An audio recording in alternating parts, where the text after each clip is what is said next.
programa Vida e Saúde está no ar, nós voltamos e o assunto de hoje é esteatose hepática, ou mais conhecida, mais fácil de falar, gordura no fígado. E eu estou conversando com o Dr. Roberto Teixeira, especialista gastro, especialista no assunto, responsável pelo Instituto do Fígado de Campinas. Eu queria ter falado no primeiro bloco, mas o tempo passou. Esse instituto, qualquer pessoa do Brasil todo pode ter acesso, é isso? Sim, o Instituto do Fígado ele é um local que foi criado justamente com o objetivo de atender pessoas que muitas vezes nos procuram, geralmente às vezes para uma segunda ou para uma terceira opinião. O que acontece hoje, que é muito comum nesse tema especial, que é a presença da gordura no fígado, ou esteatose hepática.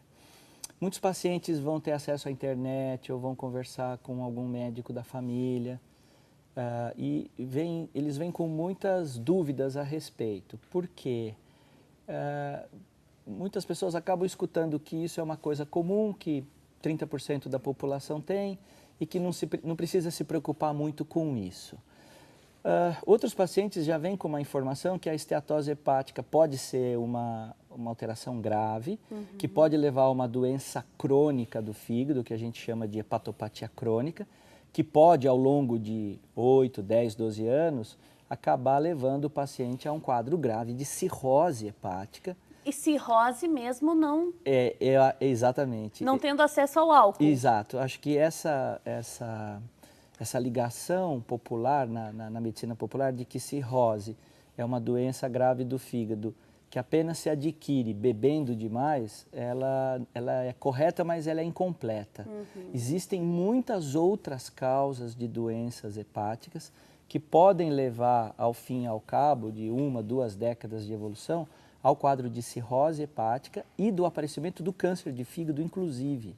Então é muito grave. Então, é importante ter a avaliação de um especialista para que a gente possa detectar com segurança onde é que nós estamos pisando naquele momento. Eu quero esmiuçar bem esse assunto, mas antes, vocês que estão em casa nos acompanhando, vocês podem entrar em contato conosco, mandar sua pergunta através do WhatsApp 19 99675 5600 ou ligar 3871 9620. WhatsApp 19 99675 5600 ou o nosso telefone 19 3871 9620. Nós temos também o nosso e-mail, vidaesaude@rs21.com.br. Escreve, manda sua pergunta, sua dúvida sobre esse assunto.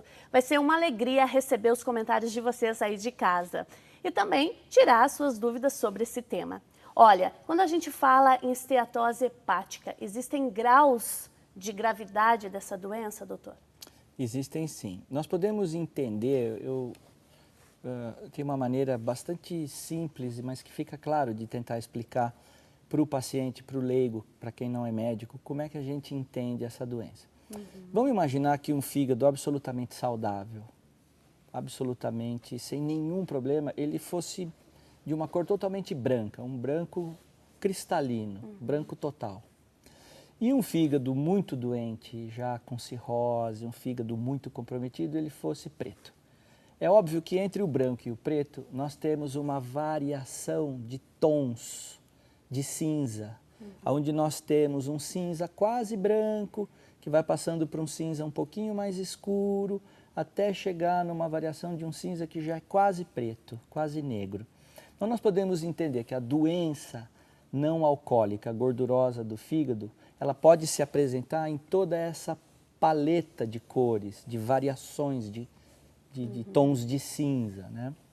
Significando que a gente pode estar, o paciente pode estar em algum desses pontos. Não quer nem muito grave, nem muito... Exatamente, mas a gente precisa avaliar e acompanhar esses pacientes para saber se eles estão evoluindo e tentar brecar a evolução da doença onde ela se encontra, para que ela não chegue naquele caso mais grave da cirrose ou até do aparecimento do câncer do fígado.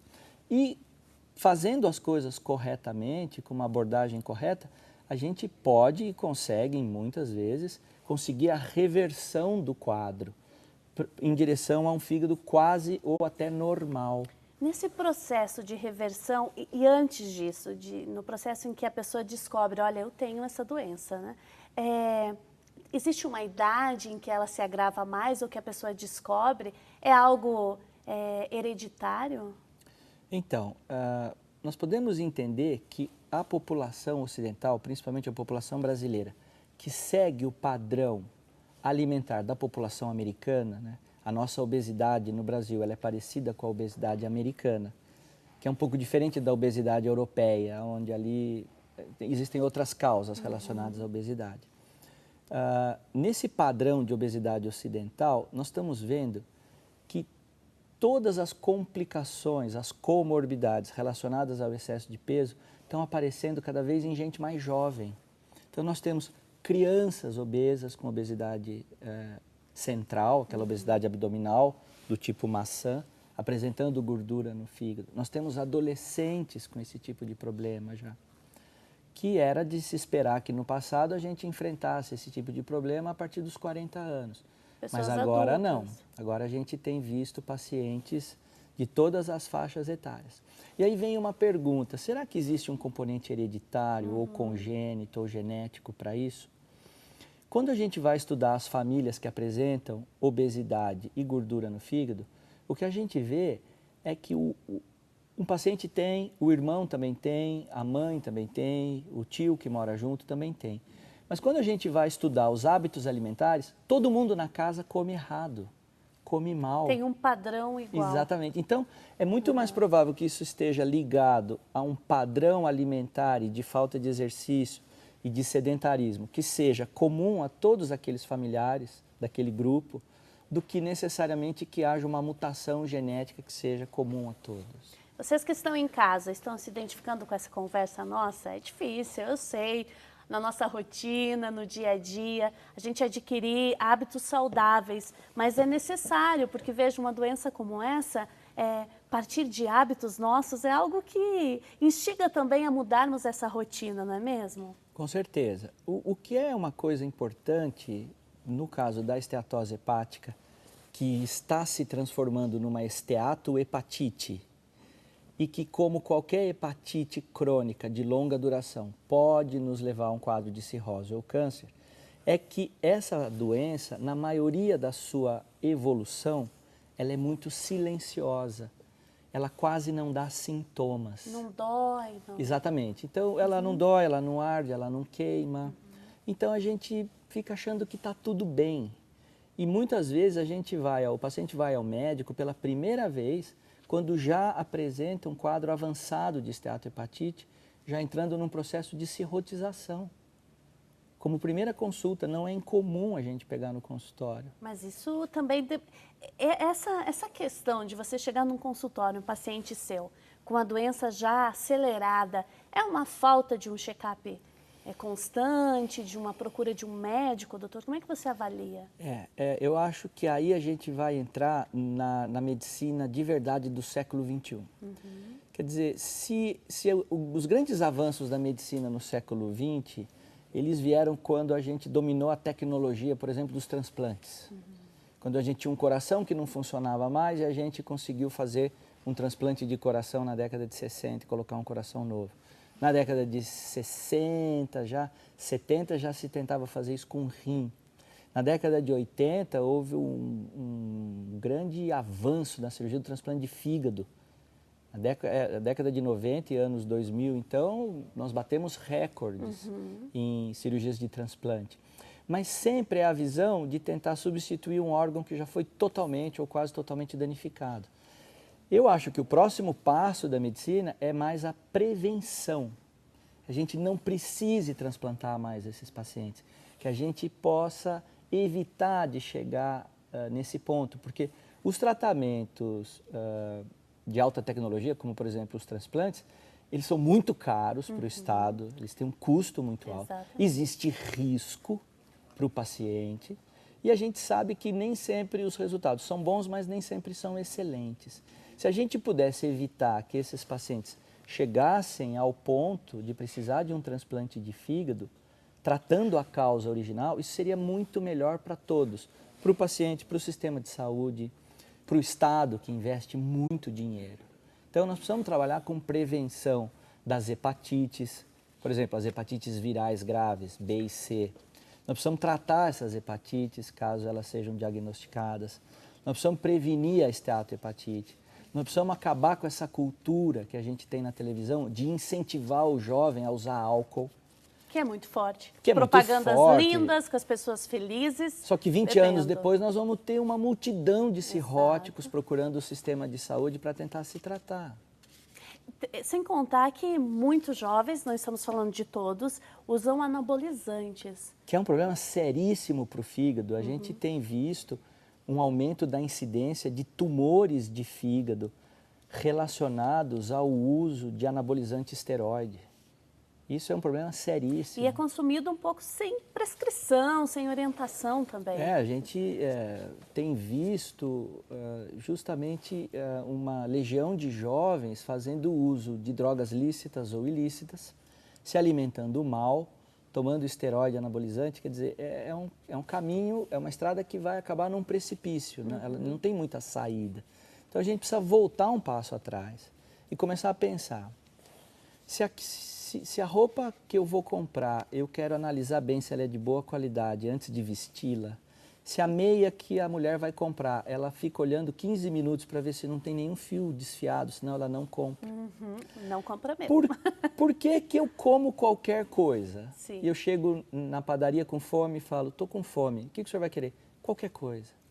É o salgadinho qualquer, é o que tiver ali. Quer dizer, por que que a gente não tem a mesma postura de pensar, raciocinar, o que é que eu vou jogar para dentro do meu organismo, que vai ser absorvido pelo intestino, vai cair no meu sangue, vai passar dentro do meu fígado. É aquele risoles encharcado de óleo que eu estou vendo, ou eu vou, quem sabe, tentar ver se existe um lanche natural, uma fruta, um suco espremido na hora, um queijo Minas, fresquinho. Existem alternativas? Existem, mas a gente precisa ter esse tempo de olhar, pensar e raciocinar. Se a gente vai no automático, a gente acaba comendo qualquer coisa. Olha, a nossa conversa está muito boa com o Dr. Roberto Teixeira. Ele é gastro, especialista no assunto, tem alguns dados do currículo dele, depois eu vou comentar. Eu quero agradecer as perguntas que já estão chegando de vocês aí de casa, quero divulgar os nossos números para vocês terem acesso.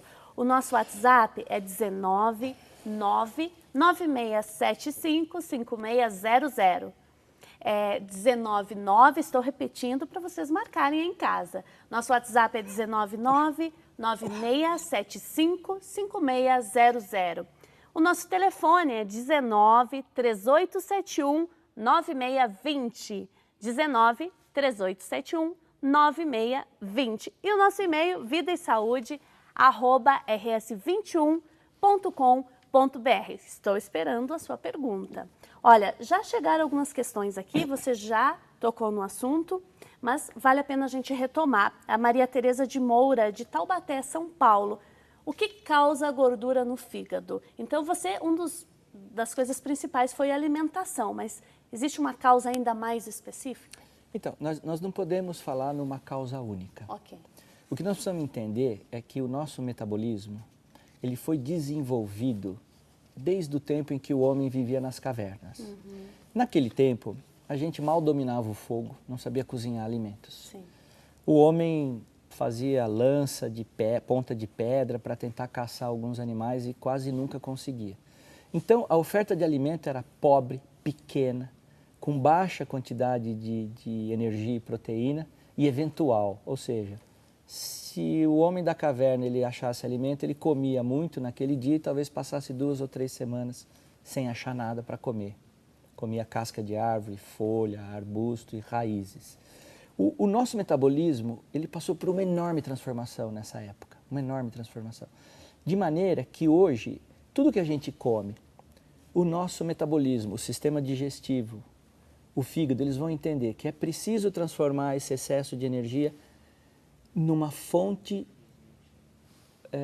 uma maneira de guardar essa energia porque ele está sempre achando que no futuro a gente vai passar por um período de falta de comida. É como se a gente lutasse para cuidar e preservar a vida. Exatamente. Por isso essa tal de gordura também. Então, a gordura ela é importantíssima para o ser humano. Se a gente entender que 1 grama de gordura, quando queimado pelo organismo, ele produz mais calorias do que 1 grama de açúcar, então a gordura foi uma descoberta do metabolismo extremamente eficiente para que a gente pudesse comer muito quando achasse uma caça, conseguisse abater um animal e conseguisse ficar, por exemplo, 10 ou 12 dias em jejum. Ok. Só que agora a gente não está passando por esses períodos de fome em jejum. Muito pelo contrário. A gente tem excesso de oferta de comida. Sim. Então, o organismo vai guardando energia na forma de gordura na barriga, no quadril, no fígado e também na gordura intraabdominal, dentro do abdômen. E essa tal de circunferência? Ela é uma medida que mostra justamente uma maneira indireta de entender qual é o acúmulo de gordura dentro do abdômen. Então, quer dizer que quando nós vamos procurar um nutricionista, que eu acho que é um dos primeiros médicos aí que a gente vai para pensar no nosso corpo e na saúde, e eles, olha, você está com uma circunferência maior, isso significa que estamos com gordura acumulada nessa região, estamos comendo mais do que o necessário? Exatamente. E parece, alguns estudos mostram, que essa gordura abdominal, que nos dá essa obesidade do tipo maçã, o perfil de uma maçã, quando comparada com a obesidade do quadril, que é do tipo pera, existem doenças mais relacionadas a um tipo de gordura, de distribuição gordurosa, e outras doenças mais relacionadas ao outro tipo de distribuição de gordura. A esteatose hepática, a gordura no fígado, levando à esteatohepatite, ela está bastante relacionada ao acúmulo de gordura no organismo, mas a gordura abdominal. Então, nem sempre, isso é uma coisa importante, nem sempre a gente precisa estar obeso para ter doença hepática gordurosa. Às vezes a gente vê pacientes relativamente magros, mas que têm aquela barriguinha e que nos exames aparecem como portadores de uma gordura no fígado perigosa. Nossa. Então, não é um privilégio, entre aspas, do obeso. Do obeso. Então, agora, o que a gente vê com enorme segurança é que quase a totalidade dos pacientes que apresentam a síndrome metabólica, o aumento de gordura no fígado, eles são sedentários. Não tem uma prática de atividade. Exatamente. Eles não têm o hábito de fazer uma atividade diária de 20, 25 minutos. São pacientes absolutamente sedentários que no fim de semana querem jogar bola, correr ou nadar, mas é uma atividade muito limitada. Não é frequente. Exatamente. Pessoal, eu vou continuar esse assunto sobre gordura no fígado. Entre em contato conosco aí no intervalo para a gente responder as questões de vocês. A gente volta daqui a pouquinho, não sai daí.